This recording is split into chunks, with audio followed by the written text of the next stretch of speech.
Welcome to my garden voice. இந்த நாள் அனைவருக்கும் இனிய நாளாகட்டும்.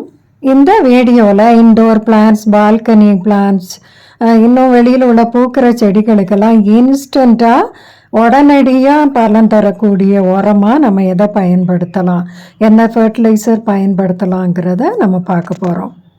இதை நம்ம ஃப்ரெஷ் லீவ்ஸ், அதாவது இன்ஸ்டண்ட்டாக நம்ம கிச்சனில் இருக்கக்கூடிய கருவேப்பிலை வேஸ்ட், கருவேப்பிலை, கொத்தமல்லி, புதினா, இந்த மாதிரி அந்த இலைகளாகட்டும், நம்ம தோட்டத்தில் ப்ரூன் பண்ணக்கூடிய இலைகளாகட்டும், அது எல்லாத்தையுமே இப்படி ஒரு பாத்திரத்தில் போட்டு அது முங்குற அளவுக்கு தண்ணி ஊற்றி கிளறி வச்சு மூடி வச்சிடணும்.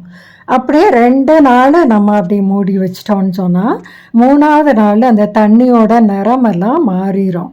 அப்படி நிறம் மாறின பிறகு அந்த தண்ணியை நம்ம வடிகட்டி எடுத்து நம்முடைய செடிகளுக்கு நம்ம கொடுக்கலாம். இது இன்ஸ்டண்ட்டாக பலன் தரக்கூடிய, அன்னைக்கு நம்ம செடிக்கு தண்ணி ஊற்றினா உடனே இலைகள்லாம் வாட்டினா கூட நிமிதி நிற்குது. அதே போல் அந்த வேர்கள் அன்னைக்கே அந்த தண்ணியில் உள்ள சத்தை எடுத்துரும். இந்த தண்ணியில் இந்த இலைகளில் உள்ள நைட்ரஜன் மட்டும் இல்லாமல் பொட்டாசியம், ஃபாஸ்பரஸ் எல்லாமே இருக்குது, என்பிகே எல்லாமே இதில் இருக்கிறதுனால அது இப்போ நம்ம ஊற்றின உடனேயே நல்ல பலன் தரும். நான் 2 வாரத்துக்கு ஒரு தடவை இந்த தண்ணியை, இந்த தண்ணியோட நேரமெல்லாம் மாறி இருக்கு பாருங்கள், இதை இன்டோர் பிளான்ட்ஸுக்கு கொஞ்சம் கொஞ்சம் ஒரு 1/2 கப் அளவுக்கு ஊற்றி விடுவேணும். அப்படியே நம்ம ஊற்றி விட்டால் போதும். 2 வாரத்துக்கு ஒரு முறை கொஞ்சமாக, வேறு எந்த உரமும் நம்ம தேவையில்லை. கெமிக்கல்ஸ் எல்லாம் இன்டோர் பிளான்ட்ஸுக்கு போடுறது நல்லதில்லை.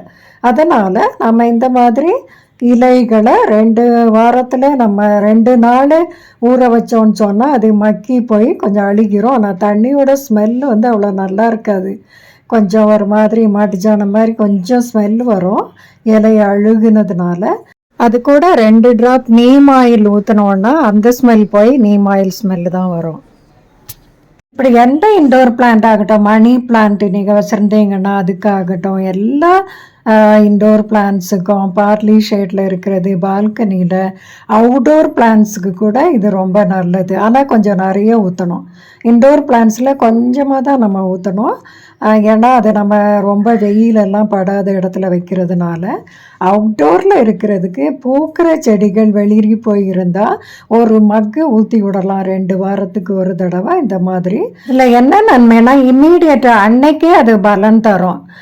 நம்ம அப்படியே அந்த இலைகளை மண்ணில் கூட போட்டு வைக்கலாம், அந்த செடிக்கு அடியிலெல்லாம் போட்டு வைக்கலாம். அது கொஞ்சம் நாள் ஆகும். இது அப்படி இல்லை, அன்னைக்கே பலன் தரும்.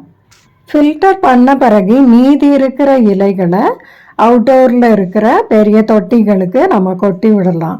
அது நல்லா அழுகி போய் இருக்கிறதுனால அன்னைக்கு பலன் தராட்டியும் 1 வீக்கில் அது உரமாக மாறிடும்.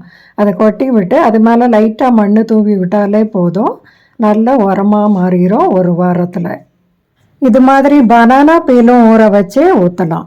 நீங்களும் இந்த மாதிரி கிச்சன் வேஸ்ட், அந்த இலைகள் வேஸ்ட்டாக நம்ம கட் பண்ணுற, ப்ரூன் பண்ணுற இலைகளெல்லாம் வேஸ்ட் பண்ணாமல் இந்த மாதிரி இன்ஸ்டன்ட் உரமாக நீங்கள் பயன்படுத்தலாம். இந்த வீடியோ உங்களுக்கு பிடிச்சிருந்தா லைக் பண்ணுங்கள், கமெண்ட் பண்ணுங்கள், ஷேர் பண்ணுங்கள், சப்ஸ்கிரைப் பண்ணுங்கள். தேங்க்ஸ் ஃபார் வாட்சிங்.